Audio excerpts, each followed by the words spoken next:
Episode 165 city of since. निया बोलती है वो जिराज को बताने जाती है कि वो कहां से आई है।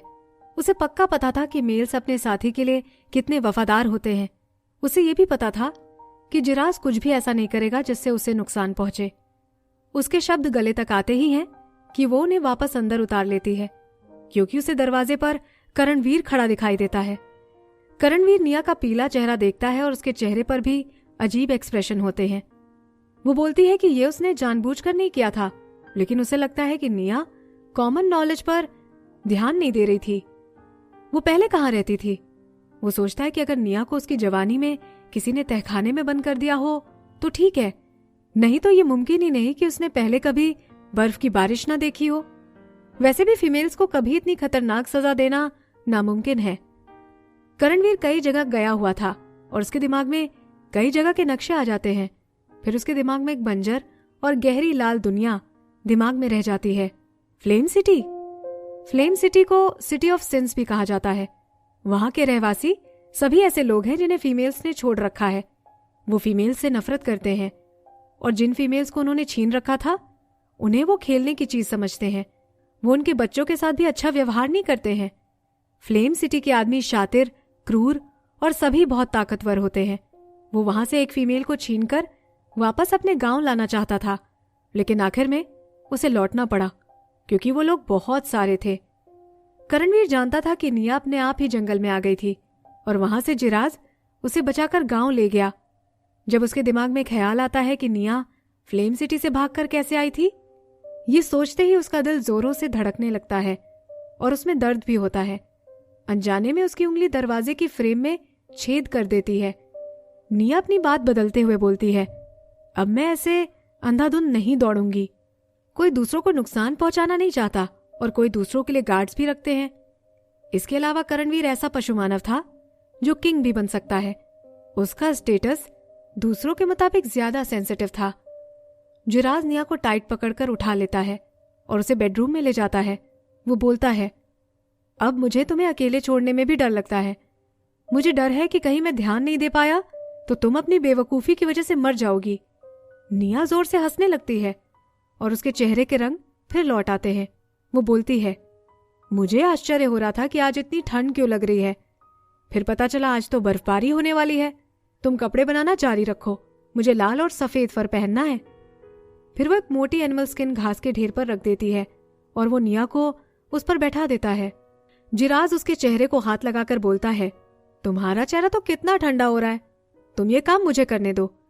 अब निया को पता चला था कि एनिमल स्किन कितनी टफ थी, इसलिए वो ज्यादा जोर से नहीं पकड़ती है।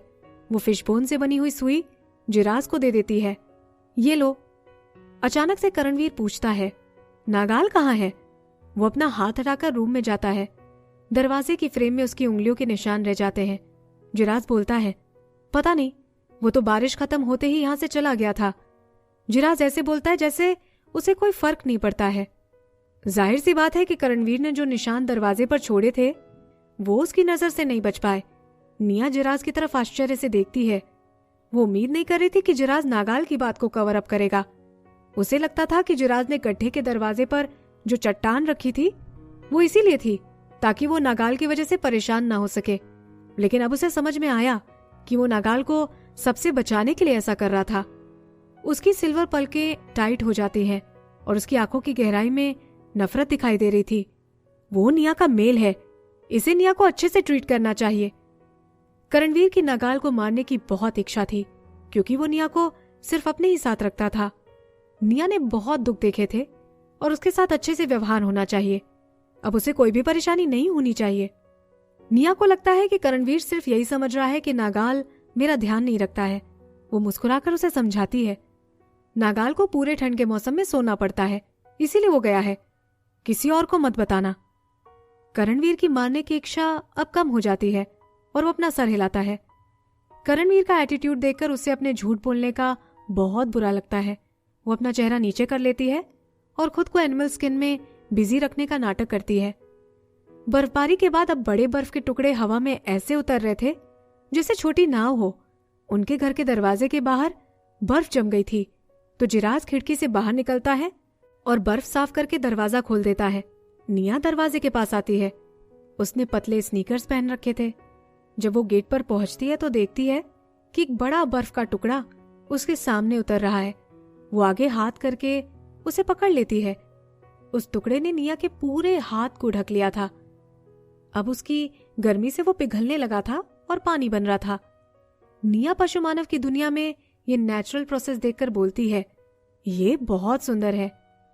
उसके सामने उसे सिर्फ सफेद बर्फ ही दिखाई दे रही थी। कुछ दिख रहा था तो वो था सिर्फ विलो ब्रांच के तने। जिराज ने जो मीट सूखने के लिए वहां लटकाए थे वो भी अब ज्यादा नहीं बचे थे। नदी भी बर्फ से भर गई थी और उसके पानी का लेवल भी बढ़ गया था। उसको देखकर निया अंदाजा लगाती है कि अभी टेम्परेचर 0 डिग्री था। निया दुखी होकर बोलती है, हमारा मीट तो खराब नहीं होगा ना? निया के पैर के नीचे ठंडी हवा जा रही थी। उसे इतनी ठंड लगने लगी कि वो अपने पैर घसीट कर चल रही थी। तभी व्हाइट टाइगर अपने घर से बाहर निकलता है और बिखरे हुए बर्फ पर कूद जाता है। फिर एक पेड़ की तरफ दौड़ता है और वहां गड्ढा कर देता है। फिर एक टफ एनिमल स्किन उठा लाता है। जिराज बोलता है, तुम बहुत ठंडी हो गई हो। फिर वो निया का हाथ पकड़कर अपने चेस्ट से पोंछ देता है। फिर वो आगे बोलता है, तुम्हारे हाथ बहुत ठंडे हैं, अब बर्फ से मत खेलना। वो अपने दोनों पैरों को आपस में रगड़ रही थी। फिर वो मुस्कुराकर बोलती है, थोड़ा सा। जिराज उसे कमर से उठाकर मेन रूम में रखी वुल्फ स्किन पर बैठा देता है। वो जल्दी से आग जला देता है और करणवीर की लाई हुई एनिमल स्किन को लता से बांध देता है। फिर उसे छत से लटका देता है। वो सारी चीजों को जल्दी से निपटा लेते हैं, लेकिन जो बुरे स्टेट में था वो था सिर्फ पक्षियों का नेस्ट। वैसे तो जिराज ने उसे मजबूती से बनाया था, लेकिन उसमें अभी भी छेद थे। उसके अंदर अव्यवस्था हो गई थी। थैंकफुली छोटे पंख वाले पक्षी सब ठीक थे, लेकिन कुछ पक्षी के अंडे टूट गए थे। जिराज उसे ठीक करने के लिए तुरंत ऊपर चढ़ जाता है। सिटी के बीच से एक भेड़िया गरजता है। वो गर्जना स्टेबल थी और लंबी थी। वो सिटी के कोने कोने में फैल जाती है। निया एनिमल स्किन पर बैठकर खुद को आग से गर्म कर लेती है। उसके पैर के तलवे लाल हो गए थे। निया के टोज रेड जेड की तरह क्यूट लग रहे थे। उस भेड़िए की गर्जना सुनकर निया बाहर झांकती है और करणवीर से पूछती है, ये आवाज कुछ अलग लग रही है, क्या कोई बात हुई है? ये बोलते हुए निया करणवीर की तरफ देख रही थी। पहले तो करणवीर दंग रह जाता है, लेकिन फिर उसे चेहरे पर खुशी के एक्सप्रेशन आ जाते हैं। निया को पता चल गया था कि उसका अंदाजा सही था। फिर वो पूछती है कि जिराज कब गया? जिराज खुश होते हुए निया के जूते हाथ में लेकर बोलता है, निया जल्दी से जूते पहन लो, हमें जल्दी से एप किंग के कैसल में जाना है। फिर वो उन्हें अलग रखकर बोलता है, ये तो बहुत पतले हैं, इसकी जगह तुम्हें एनिमल स्किन पहन लेनी चाहिए। निया की वो स्नीकर्स पहनने की हिम्मत नहीं हुई, क्योंकि वो ऑटम और स्प्रिंग सीजन के लिए थे। फिर वो नंगे पैर आग के पास खड़ी होकर खुद को गर्म करती है। निया करणवीर से पूछती है, हम लोग एप किंग के कैसल में क्यों जा रहे हैं? करणवीर बोलता है, एप किंग ने एक फ्लो का जूस बनाया है जिसको पीने से शरीर में गर्मी आ जाती है। हर साल की पहली बर्फबारी में एप किंग लड़कियों को ये जूस बांटते हैं ताकि वो ठंड से बीमार ना पड़े। फलों का जूस, उसे पीने के बाद किसी के शरीर में गर्मी आ जाती है? ये वाइन जैसा साउंड क्यों लग रहा है? एप किंग इतना भी बुरा नहीं लग रहा था। लड़की होने के नाते उसे एप किंग अच्छा लग रहा था।